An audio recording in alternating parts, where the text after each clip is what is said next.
Hello and namaste everybody. Welcome to the video. So today's reaction video. Before we start to play this video, I would like to share a few words to kickstart our discussion. So I have not really watched this video. I am yet to watch this, but only from the title "Get Married, Have Children, Adopt Responsibility." Its title. So in present world, as far as I know, as far as my knowledge goes, I don't think that there is any system which forces anybody either to get married or to be a celibate monk. So it is completely depending on a person's choice. We have that freedom in today's world. What to do and what not to do. We have that freedom. Now, coming to the yoga system, yes, there was a time in the world in ancient times or later on in some period, yoga was confined only to the celibates, only a group of people who lived away from the society. So, Guru Sishya Parampara, Guru Sishya teacher student tradition used to be there, and they used to be confined the knowledge of yoga to themselves. Okay, this period existed, but it did not last. I will tell you why. So, if you see this book, a systematic course in the ancient tantric techniques of yoga and kriya, it is said that yoga is the sun and the mother is the tantra. Okay, so yoga takes so many things from the system of tantra, and system of tantra is a totally liberating and free system, and there is no rule in tantra that one has to be a celibate monk or maintain celibacy. Okay, tantra has not said anything to be a celibate. Only this came into yoga system initially for some time, that one has to be a celibate in order to be in the system of yoga. But later, the influence of Tantra gave rise to something called Hatha Yoga. So, since the times of Hatha Yoga, the knowledge of yoga has come to the society, and people in the society started practicing yoga, and even householders started practicing yoga. So, it that system that one has to be a celibate has been taken out. It is gone since Hatha Yoga times. I think it is around 12th century Common Era CE. So since then in yoga system there is no mandatory rule that one has to be a celibate monk. So one can get married if they wish. So it is completely up to the individual's decision, like what they want to do, whether they want to get married or not. Okay, so that is the yoga system currently what is going on. They can be a householder and still be a yogi or still practice yoga. There is no hard and fast rule in this matter. Now let us watch this video. What is it saying? If the foundation of society is family, where do you see the breakdown of family happening?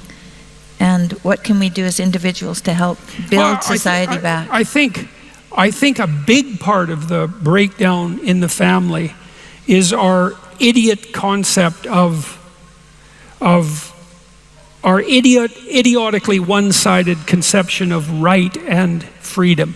It's something like that.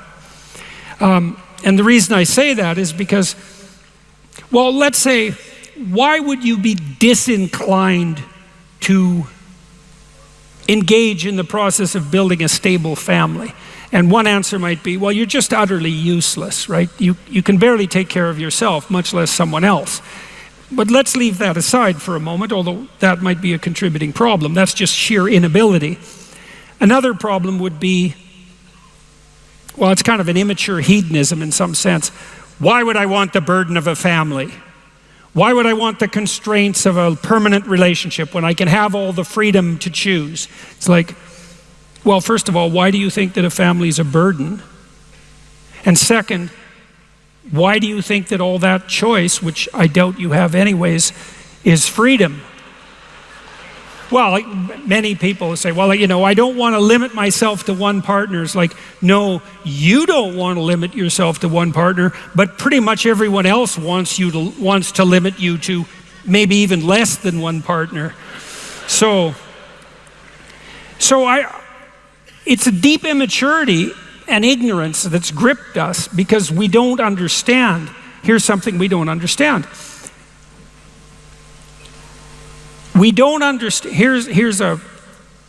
It's a three-part set of propositions, theses.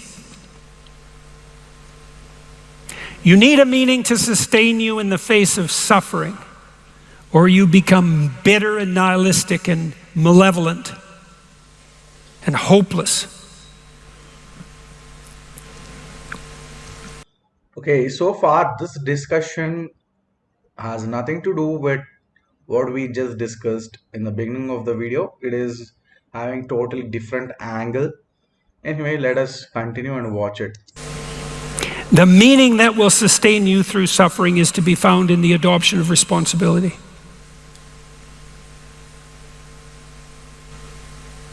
Now, every time I've said that, and it happened again tonight, every single person goes silent. Why? It's because no one said that for 60 years. And everyone knows it. You think, well, and I can be very concrete about this. My wife and I both were very ill over the last 3 years. My daughter was also very ill. And ill in a very brutal way. And ill in a brutal way that unfolded over months and years. And we've had ample opportunity to reflect on what made that bearable to the degree that it was bearable. And the answer is pretty clear. What made it bearable? The love we had for our children, the love we had for each other, the love we had for our friends, and mutually so, the love that was reflected back to us by the broader community. When Tammy was in the hospital, she was in the hospital extensively in 2019.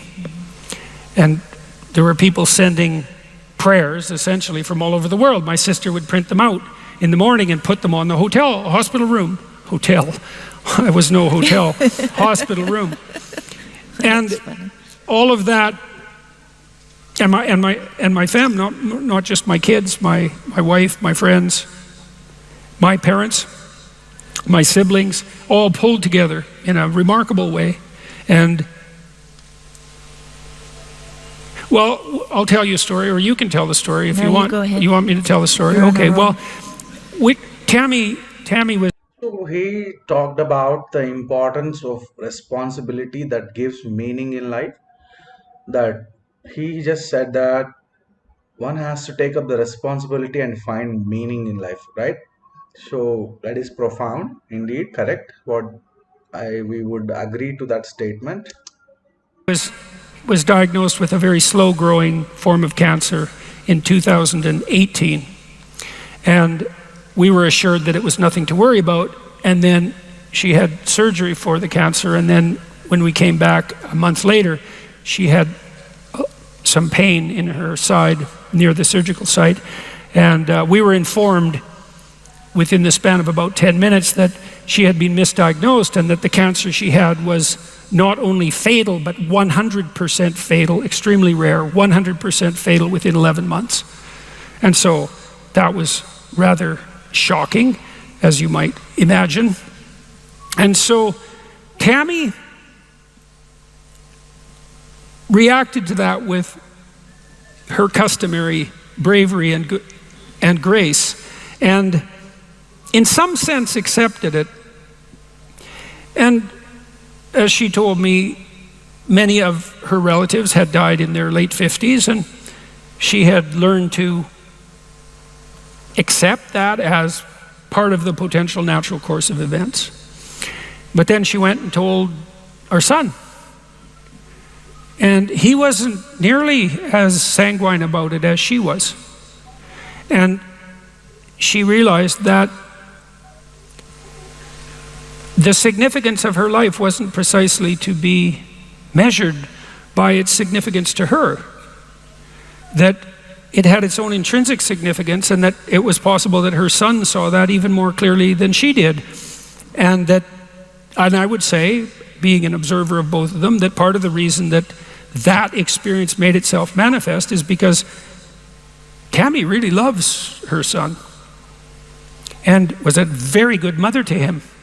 And in all possible regards, I would say, and that was reflected back to her, that responsibility that she had taken was reflected back to her in that moment. And that was, I would say, a cardinal part of her decision to do whatever was necessary to survive. Now, why she survived is a complicated issue, and we don't know, except that she did. But that's just a small story about where the meaning that sustains you come from. You know, if you're in pain, if you're suffering, if you're deteriorating, if you're desperate, you have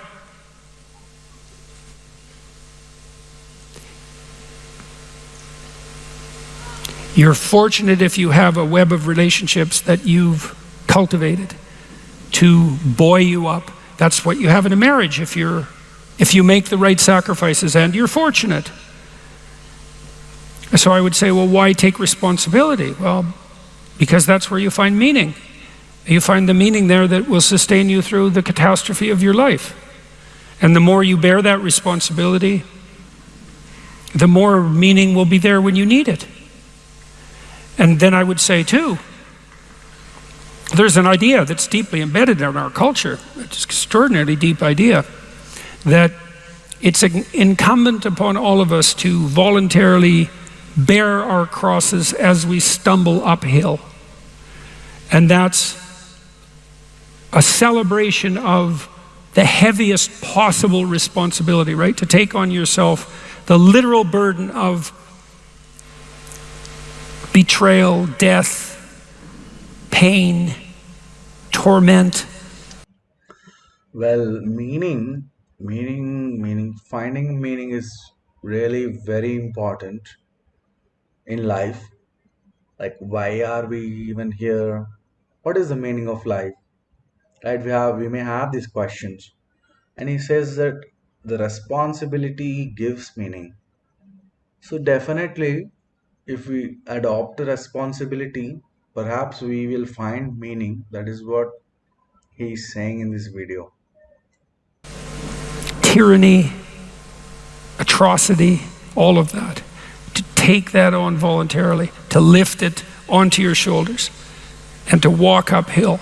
And perversely and paradoxically, So if you have a marriage, a family, if you're fortunate enough to have it, then in times of difficulties, you have people around you. So quite an touching story. it's in the willingness to adopt that responsibility that you find the meaning that allows you to bear precisely that load. And that's the answer to that question.